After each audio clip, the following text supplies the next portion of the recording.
But secondly, make sure that you're pouring into the community where our children and our youth live and will grow up and contribute to one day.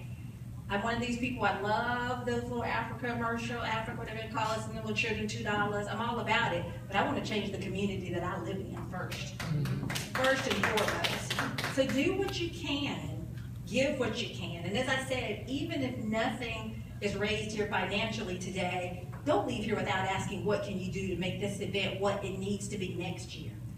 And then those 3 other people that come next year, we're going to give a call to action to ask them to bring 3 more people. This venue is not going to serve where this mission is going. But remember that you were the seeds that started it today by believing and supporting and understanding. Because that day is going to come or could come where you need it or somebody who needs it, and it's going to be the very people in this room that can reach back and make a difference for you and give to you, or somebody that's been touched by the organization that's serving you all here today. So I promised Jermel I would not take a lot of time, but I did want to make sure that I kind of let you know who I am. As she said, I don't want you thinking I'm coming up here talking about homelessness and I don't understand it, because I've almost been there. Living in a hotel is pretty darn close to homeless and struggling and being without. Going into debt, every day I was afraid of being homeless again, with my children, with my husband, with my family, didn't know what to do. Making money and still not knowing what to do because no one even educated me on what to do once I started making money. My mother used to always say to me, get you a nice car. I want you to have a nice, house. And guess what? I got all of that, but she didn't tell me how to keep it. And I lost every bit of it. I had cars repossessed. I had houses that I was put out of or put into foreclosure. So, guys, you really have to be conscious about your money, conscious about your choices, and conscious about your mindset. This education piece is important and it's significant in learning how to survive, how to do things, and understanding what success is. I hate to ask, but are you guys like in high school? You guys? Them 2 are. 22? Girl, who is your mother? I want education. What about you guys? You're a senior in high school? Okay. And you, sir? Huh? You're what? Freshman. Freshman in high school? Yeah. Is that what you speak up? Be proud of yourself. You're a freshman in high school? And you, lady? Young lady? I'm 23. 23? Okay, what is going on with all these jeans? I want to drink what they are drinking. You guys look great. He's in high school. You're in high school, and look at you working and serving, and you look amazing. I'm so proud. I'm proud of every one of you that's here. But you guys, 20, high school, whatever the case may be, you're the key. You guys are the key. Excuse me. And how old are you? 15? 17? I'll be tearing it up, though. 17? 15? Okay. And Jermel's gonna kill me for taking them more time. But you know what? As a black woman looking at black women and girl, I'm gonna call you black today, hallelujah. Whoever's in this room, I want you guys to take so much pride. When someone asks you a question, don't you that already tells me a whole lot about you. Come on. And even if it's not you, it's the perception that you're giving off of who you are. Take pride. Because people judge you for every little thing that you do. So as I've watched you guys communicate while I speak, no problem. But I do hope something lazy. I was a teacher. That's that teacher coming out of mental high school. Coming out, so I'm used to it. But as long as 1 or 2 people hear what I have to say and make a difference, it will eventually trickle down to you guys. The next time somebody asks you your age, be clear. My name is Lisa Bradley. I am 45 years old. And I'm a senior in high school with plans to do what? Graduate. Take pride, because there may be somebody sitting in here right now that's saying, I want to help you fill out your college application, help you get your financial aid paperwork together. I'm a resourceful young lady. There's a lot of things that I could do, but I need to know that I'm investing in somebody that wants it. And how I know you want it is to answer me with pride. And be proud of where you're going. And I know your mama and him probably want to smack me, but I do hope that praise the Lord. So, be proud of what he's doing. That's amazing that your dad is doing this. So do that. Speak up. Be proud. People don't expect us to do it, and we got to do it. Okay? You're the voice of the future. We're just here for today. But if we don't plant into you guys what needs to be planted into you guys to do what you need to do to carry this on, all of this is all for a waste and of nothing. So I'm not going to hold up any more time. I do want to give you guys the opportunity to ask me any questions about myself, about finances, about, because, hey, asking me about finances may allow them to be able to make contributions. About things that you can do to make a difference. Does anybody have any questions that they want to ask me? Because I don't want to pour into your spirit but not walk away from here and not give you what you needed in your spirit today. Anybody have any questions?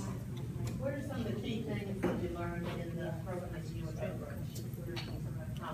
Okay, great. That's a really great question. She asked, what are some of the things that I learned in that program through Oprah to get myself out of debt? And one of the first things was really to kind of understand where my mindset came from, where my pain came from. I had to peel back those layers and get real. That it wasn't my mother's fault I was in my situation today. It wasn't my sister's fault. It was me. I still had the choice. I can't change my past, but I can change my today. And too often we want to blame. So that was kind of the first thing. And then the most practical step that I think I learned that I share with people today is tracking your spending. Once I started to write down what I was spending every day, it really became amazing that I saw how much I could save or do other things with that money. That $2 cup of coffee that you spend every day is, really can turn out to be, what's that a month? There's $60 a month, which is, $720 a year. That doesn't sound like a lot of money, but just think if you took your $2 coffee and made that your Christmas fund, I would love to have $720 to take care of my Christmas over that cup of coffee that I don't have to worry about putting it on a charge card or where am I going to get it from to get my kids what I need. It's the little things that make a difference. It's very small changes that create big impact on what you have to do. So I think learning to track my spending, learning to communicate, making clear that my kids understood that this wasn't just my goal to be debt-free and financially successful, but it was a family commitment that we needed to make within our house, I think was another step that I learned. And I learned to live off of cash. I stopped using that debit card because it is so easy to swipe that 75-cent, $3, $2.45, and you're so unconsciously spending. I worked with a family last week, and we found $3,600 that they were wasting in a year by just not, using that card, paying those $2 fees at the banks that they didn't even think twice about because those seem to be minor. We don't think $2 matters anymore.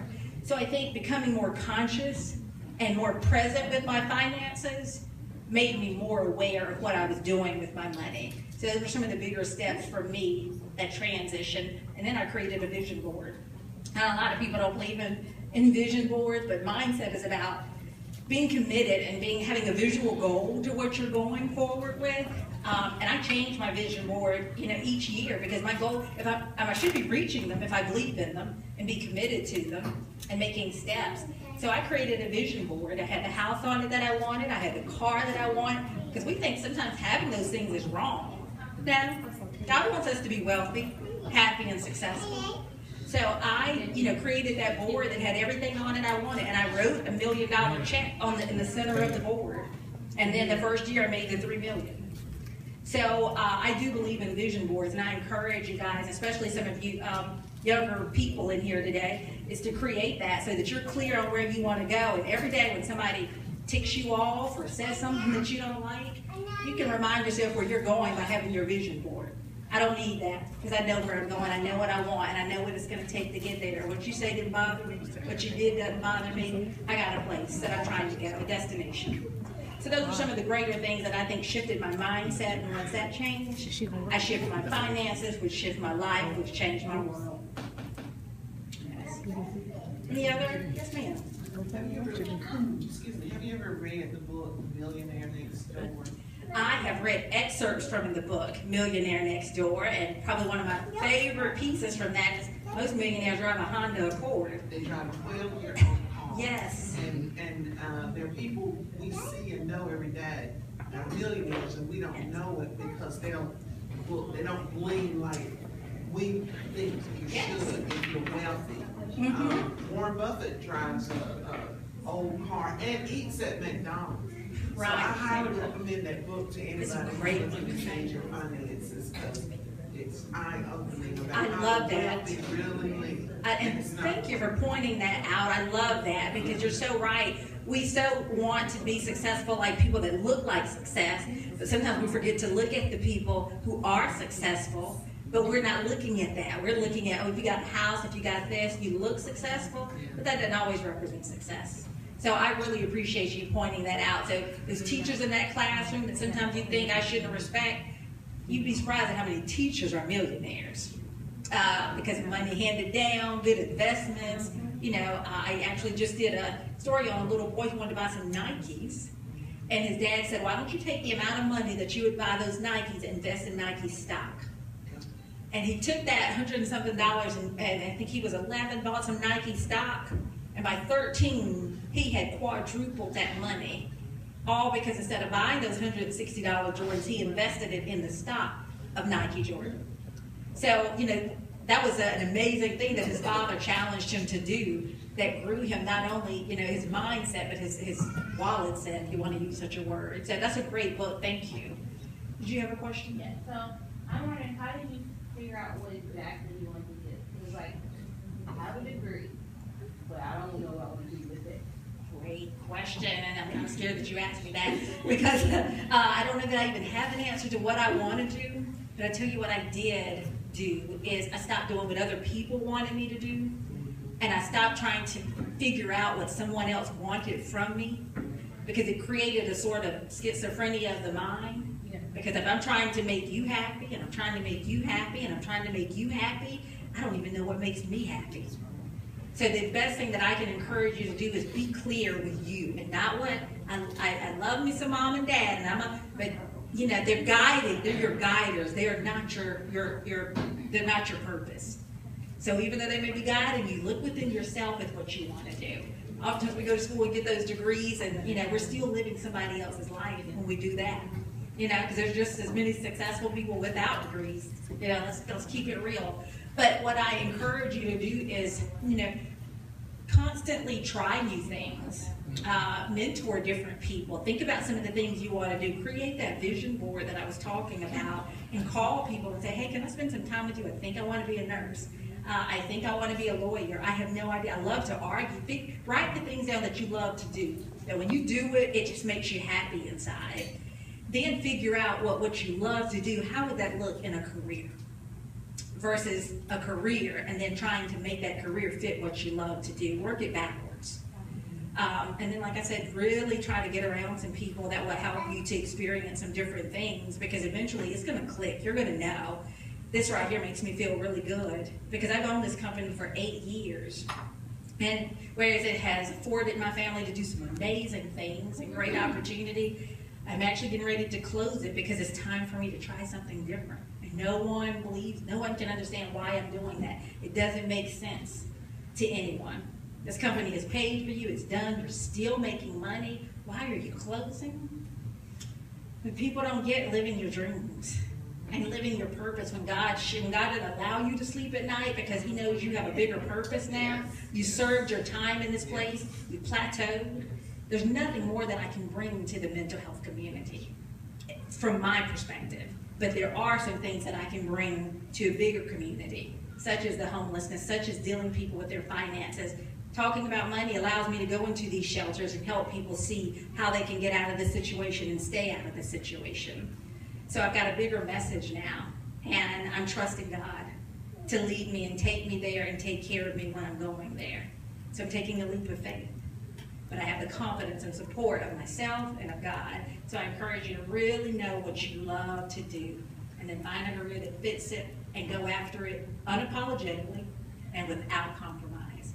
Don't apologize to anyone for living your dream and being who you are. Just do it. Okay. Any other questions?